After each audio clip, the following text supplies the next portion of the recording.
The government has been trying to make it easier for people to get COVID test kits, including shipping them to every home.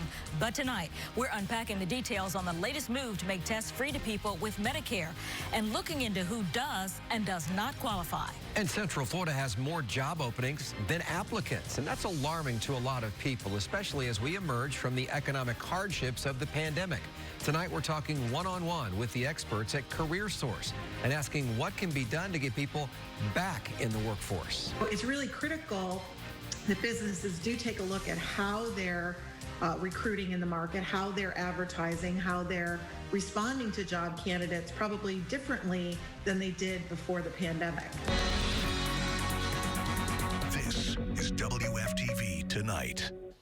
The United States is preparing for what could be the worst jobs report in years tomorrow. Forecasts are projecting hundreds of thousands of losses as Omicron took its toll last month. Good evening, I'm Greg Warmoth. I'm Vanessa Eccles. The short-term pain for the nation certainly isn't going to get rid of the worker shortage here in Orlando. Nick Papantonis getting real on this story for us tonight. And Nick, 1,000 people move to Central Florida every week, and that still isn't enough to fill these openings.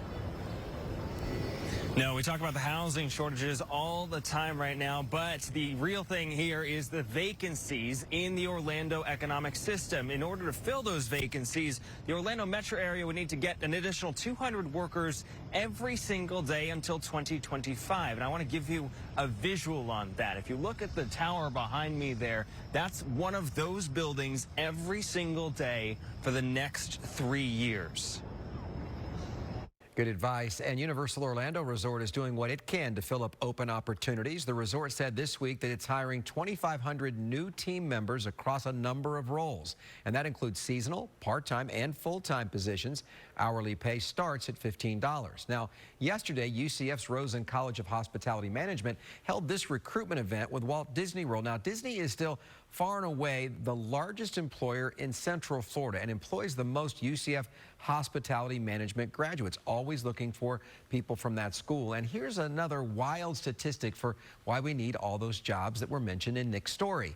In 2019, the last full year before the pandemic hit, Visit Florida told us that an average of about 360,000 people came from across America and the world to visit us here in Florida, and that's each and every day. It adds up to millions. Imagine everyone in Cincinnati, Ohio, packing up the station wagon and coming to the Sunshine State, along with about 50,000 more people, or 50,000 more of their closest friends. So we're a busy place, but we don't have enough people to fill the open jobs. We're learning more tonight about a middle school teacher who was arrested and stands accused of kissing a student in the classroom. Investigators say Carlos Aguirre Rendon kissed the 15-year-old on January 11th at Deltona Middle School, but the girl's parents told investigators something just didn't add up with the math teacher and their daughter even before that. They say that Rendon put his arm around the girl at a park, and deputies say he often sent other students out of the classroom so he and the girl would be alone. Rendon is charged with lewd and lascivious conduct. The family of a 78-year-old man gunned down in a CVS parking lot Sunday is speaking out now after 2 arrests were made in the case. Orange County deputies say 25-year-old Jasmine Monroe and 19-year-old Javon White shot Yukon Cummings, stole his car, then ran over him twice. His family says their arrests are justice, but it will never bring him back. They need to stay where they are and get punished. Their freedom was over when they did what they did to our father. Neither suspect has a criminal history, but detectives say Monroe could be connected to dozens of smash and grab robberies in Tampa and Orange County. The investigation continues tonight into the construction accident in Lake County that left a worker dead. We first brought you this last night as breaking news at 10 and 11. And tonight we know 27-year-old John Terranova of Leesburg was buried under sand and clay. He was working on a project to widen Highway 27. Today, Lady Lake Police said Terranova was standing in a hole when the walls of the soil collapsed and fell on top of him. Fire rescue crews worked for 10 hours before finally reaching his body. Our guys were working from the minute they got there to the minute we left 150%, and with the circumstance, trying to help the family bring closure. Police believe this was simply an accident. OSHA will be launching an investigation, and the work on the project has been temporarily stopped. If you have Medicare, you'll be able to get free over-the-counter COVID tests in the next few weeks. The Biden administration announced that Medicare will cover up to 8 free tests per month, starting in early spring. Now, the tests will be handed out at participating pharmacies and other locations. They'll be available to people with Medicare's Part B outpatient benefit, which about 9 in 10 enrollees sign up for. Former President Donald Trump and Florida Governor Ron DeSantis expected to speak later this month at a political conference here in Orlando. The Conservative Political Action Conference, or CPAC event, is scheduled for February 24th through the 27th at the Rosen Shingle Creek. Now, CPAC did not say which day those men will speak or if they'll speak on the same days. Their appearances come amid continued speculation about whether one or both will run for president in 2024. President Biden is celebrating a victory in the war on terror tonight as U.S. forces have killed an ISIS leader known as Haji Abdallah. As special operations forces closed in on this compound in Syria, the target detonated explosives, killing himself and his family, including women and children. As Martha Raddatz shows us tonight, no U.S. personnel were harmed. And some breaking news in the National Football League. The Jacksonville Jaguars have their new head coach. ESPN reports that Doug Peterson will take the reins for the Jags. Peterson led the Eagles to the win in Super Bowl 52. He'll be busy right away. The Jaguars have the first pick in this year's NFL draft. There was a time when people thought Byron Leftwich, African-American former quarterback of the Jags and current assistant coach in Tampa, would get the job. That has not happened. Again, it's going to Doug Peterson, a white coach. We'll see what the fallout, if any, there is there. Well, still ahead tonight, a tragic discovery as more manatees are dying along Central Florida waterways. How our recent cold snap made the situation worse for these beautiful, struggling animals. And a horrible winter storm is making its mark in several states from the Midwest to New England. We're tracking the latest on this deadly front and the impacts we're going to feel here in Central Florida. Tommy? Hey, watch out. Well, that snowstorm continues and ice. We've had severe weather, deadly tornadoes in the deep south. We're going to see some pretty big changes ourselves from this system this weekend.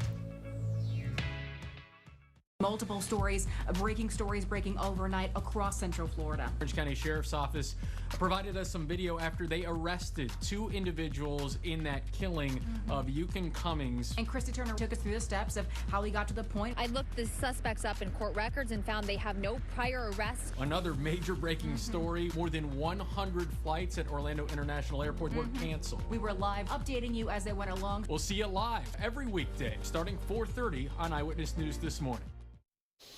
A recent cold snap proved too much for a number of manatees already suffering from a lack of seagrass. State and federal wildlife officials have documented an increase in manatee deaths, and others are in need of rescue. As Melanie Holt explains tonight, this could be a long winter for Florida's dwindling manatee population. An estimated 160 million Americans are being impacted by that horrible winter storm sweeping across the country tonight. In Ohio, rain washed away the salt that was on the roads, making driving extremely dangerous. And look at this. Look out, fella.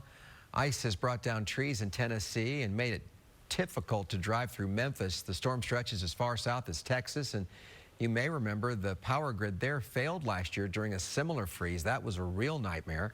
Officials say so far the grid is holding in Texas, though conditions did trigger some outages. That is Driving a on mess. Yeah, driving on ice, it just doesn't work. I mean, you know, you just can't steer, you can't stop. No control. Can't go. Yeah, it's Had it up to here when I was young and full of beans back in the day. But boy, let me tell you, that was cold. We had the opposite today. Yes, we did. It was 85. Ooh.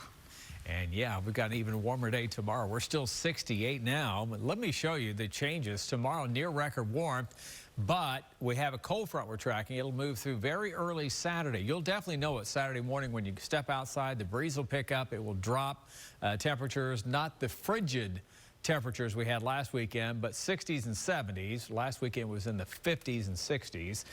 Scattered rain also this weekend. But first, we must get through tomorrow and near record heat. Orlando will be right on the edge. The same for Sanford and Leesburg. So we may etch 2022 in the record books. For tonight, pretty quiet, although the southeast flow has already kicked in. That's our warm flow of air and a couple sprinkles just off the coast of Brevard County. Otherwise, we're dry and awaiting our next better chance for rain. This is our front. There's some heavy rain and flood advisories from the Mid-South all the way up and toward the Appalachians. This is all frozen precip on the west side. The coldest of the air will bypass us, but we will see some scattered, a few late day showers on Friday. Rain chance only about 10% or less tomorrow. But Saturday, we have rain. This is very early, so if you're out late Friday night, we'll have some rain moving through and then through Metro Orlando by the morning hours on Saturday. So Saturday early plans, we do have some scattered showers. Nothing too heavy, though, that will move on through. Saturday night, we start watching this front, which will stall, and low pressure develops along this front and lifts up near the coast. And this is going to help to kind of slam in some rain along the East Coast. Could see some locally heavy downpours along the beaches here, including a decent shot at rain over the eastern half of the area. And then we get a break Monday, then Tuesday, Wednesday. Here comes another round of some rain coming on through. So we've got some pretty good shots of some showers the next several days. Apopka, not much tomorrow, 86. A little bit on Saturday. That'll be early on in the morning. New Smyrna, 82 tomorrow. What a beach day. Then Saturday, quite a bit cooler. And then Sunday, looks like we'll have an even better chance for rain. 7-day forecast, 30% rain chance Saturday, 60%, maybe 70% along the beaches on Sunday. Otherwise, a 50% rain coverage for the Pro Bowl watching festivities on Sunday. And then Tuesday, Wednesday next week, we're in the 60s, Vanessa, with more rain. A state Supreme Court justice is being honored in Central Florida for his service and his civil rights legacy. Coming up, the impact Justice James Perry has had on Florida's diverse legal system. An Osceola County School Board member who was sanctioned earlier this week is facing even more trouble tonight. We're detailing the new complaints being filed against him now. It all begins when you wake up, and you need the right morning team to help get your day started off the right way. A team that tells you the major overnight news with live reporting on the breaking news happening right now. A team to have you ready for what to expect now while preparing you for what to expect next. A team to put you in the know before you're on the go. Kirsten Delgado, Christian Brewy, Alexa Lorenzo, and Brian Shields. The Channel 9 Eyewitness News This Morning team. Tomorrow, starting at 4:30 a.m. 9 Investigates has learned a second complaint has been filed against Osceola School Board member John Arguello. We told you yesterday an independent investigation had found he intimidated a vendor who would not support his sister's campaign. Arguello denied those findings. Investigative reporter Shannon Butler was the only one to get a copy of a letter the board sent to the governor to see what, if any, discipline Arguello should face, including removal of office even. And tonight, Shannon explains why this new complaint could lead to a second investigation. All right, civil rights icon's legacy will soon be permanently on display in Central Florida. Coming up, the honor one local county is giving to Justice James Perry, plus the impact the judge has had on a new generation of lawyers. Stanley Steamer and 9 Family Connection. Community coverage you can count on. Doppler 9 radar is driven by Toyota of Orlando and Toyota of Claremont. A new building rising up in Seminole County honors a man who didn't let racial discrimination stop him and others from achieving their dreams. This Black History Month, we're introducing you to Justice James Perry, the first black judge appointed to the 18th Circuit Court, which covers Seminole and Brevard counties. And we're getting real about his widespread impact on the African-American community. It's a good way to end things. If you can conceive it, you can achieve it. Great message. Thanks for watching. Have a good night. See ya.